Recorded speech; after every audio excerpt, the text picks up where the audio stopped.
not one night, not 2 nights, but 3 nights of ODESZA here at Electric Factory in Philadelphia. It takes that much to contain Clayton and Harrison. Hello, gentlemen. How are you? Very well, very well. 3 nights is impressive. Yeah, man, we're surprised and happy. And like excited. 3 sold out nights at Electric Factory. That's cool. Yeah, I know. It's hard to come up with words for that. I saw you guys had the moxie and the guts to actually tweet, "Hey, we're in Philly. What do we do?" Yeah. Which is always a bold move. Yeah, exactly. And I saw the responses were, you eat a cheesesteak because we're basic. Also, watch the Eagles game or buy a ticket and get out of there. Really, Those were really like the original, 3. Yeah. Really nice, yeah.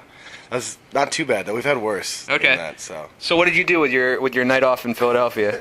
Oh, man, we were so lazy. We didn't do a lot. We went to Korean barbecue. Oh, you didn't even eat a cheesesteak? No, That's how bad it was. Yeah. You should lie and tell them that you ate a Yeah, cheesesteak. we ate a cheesesteak. Yeah. A lot of cheesesteaks. We got 3 more nights to figure it out. That's right. We ate all the cheesesteaks while we watched all the Eagles. We're so Philly. That's what you guys should do. So how's this tour going so far? I mean, this is like I said, 3 nights is a big deal because, ODESZA is having a moment right now, so congratulations. Nice. Yeah, it's been really good. It's quite a big production, but every show's just gotten better than the last, so we're pumped to be on the East Coast a little bit and chat it up. You would think with the big budget of ODESZA shows, we could get a bigger couch. No.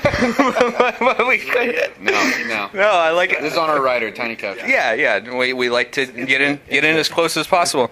Well, that has always been the thing about you guys and the shows is they've always been like a big production. I think that's why ODESZA has become, so big. What's in the works on stage this time around? We have a guitar, 2 horns, me and Clay doing live drumming and triggering and sequencing and stuff, and then we have a full drum line. Right. Yeah. Is that the most fun? Is when you sit down and go, okay, what are we gonna? How do we wow them this time? How do we wow them this time? Well, it's fun but daunting at the same time. So once you kind of get into it, once you kind of know what you're doing, I think it's a little more enjoyable. But yeah, so we finished the album and then went straight into kind of designing this show.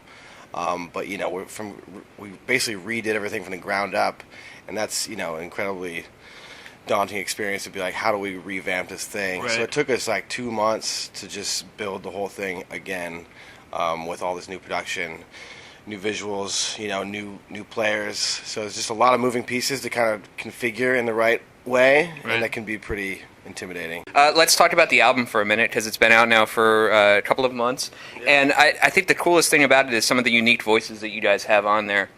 Some of my favorite voices with Leon Bridges and Regina Spektor. How cool is it to link up with those people? Is Leon, Regina, we've been fans of them since the beginning, so having them on the album is just an honor, really. I can't ask for 2 better people to work with, as well as many of the other artists. It was just a blast making it, so we're very happy with how everything kind of came out. I would think, too, from a production nerd standpoint, like, just the texture of those voices, there's such, cool, unique voices out there in music.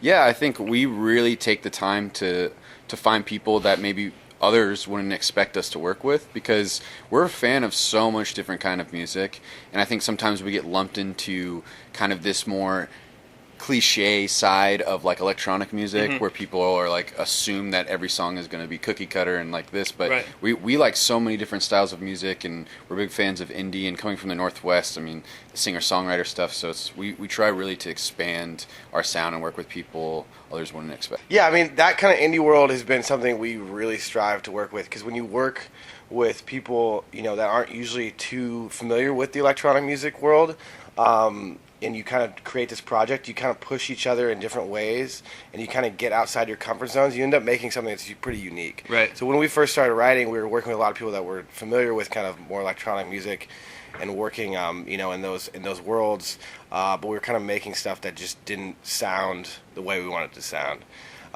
So we kind of ventured out, started working with a bunch of other artists, Ryax, and all these people that, don't usually make kind of these electronic music overall, or not too familiar with the sound, that allowed us to kind of really make something unique and special, I think. How about you? Is there someone out there you hear them and you just go, man, I'd love to get them on a track? Yeah, I would really like to work with Amine. He's a rapper. Yeah. But there's this like part of us that are big fans of hip hop, and it's actually where I first started to learn production, and I think that we could do a spin on that in our own way that I'd really like to try to expand to, and something we've never really tried, like fully jumped into, and I think that would just be, we'd learn a lot from it. So Like dip your toe more into the hip hop world a little bit. yeah, and I don't think it's necessarily like commercial hip hop. Obviously, Amine is a huge name, but like people who kind of live in this kind of stranger world, like I think Amine, I can really hear him being influenced by like Outkast, and so people that have these more like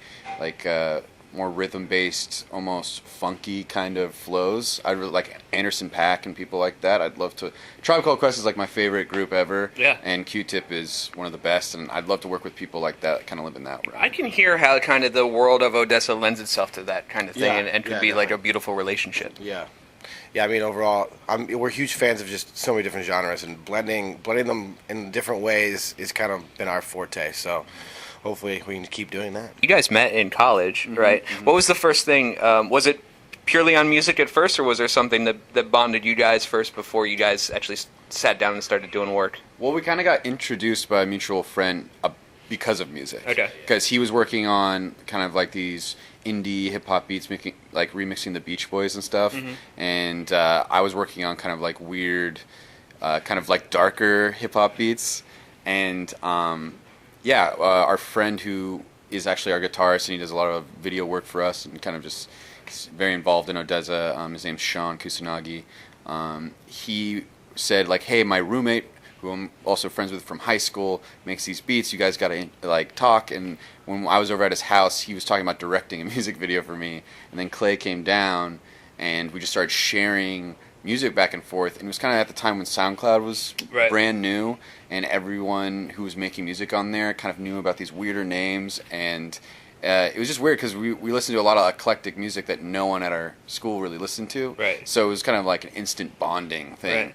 So you're like, he's a music weirdo too. The two of us will get along. Two weirdos at the school. But yeah, I mean, it was definitely new because a lot of people, we come from like a folk indie-oriented school, like Northwest. That's their bread and butter. Right. So anyone into weird, eclectic. Yeah, they music. hand you a Death Cab CD when you go to college, right? Is that what happens? Same college as us. Yes. yeah, I know how it works. Yeah. So that was So it was just interesting to find someone in that world, and it's all worked out in the That's end, great. I guess. It is 3 nights here at Electric Factory in Philadelphia, and then Thanksgiving. What are you guys doing for Thanksgiving? Yeah, I think we're going to try to throw, we're giving it away because our guy's over there, but we're trying to get our entire crew and get like a homemade Thanksgiving dinner made at a restaurant. I spoiled a Thanksgiving surprise? Don't tell anyone. I'm sorry. That's all. So will you do that here, or what's on the way to the next stop? I think it's a DC. Yeah. Okay. We're leaving. No Philly cheesesteaks for Thanksgiving, unfortunately. I recommend that. We like that, but get a little stuffing in there. Where do you recommend to get one? That's the real question. Everyone's got a different opinion where to get we one. saw a few different names So here's on the that. thing: it's all about your neighborhood. Is like the touristy it's stuff like is pride Pat's of the and neighborhood. Oh, Pat's okay. and Geno's is like the cliche canned answer, but I like Sonny's because I live in Old City. Okay. Ish Kabibbles down on South Street is Ish really Kabibbles. good. That's the one our tour manager Yep. absolutely loves. All good spots. But since we're in Philadelphia, I love them all. I know. Well, look, guys, I'm so excited for you. 3 big sold-out nights here at the Electric Factory in Philadelphia. It couldn't happen to a better bunch of guys. ODESZA here at the Electric Factory.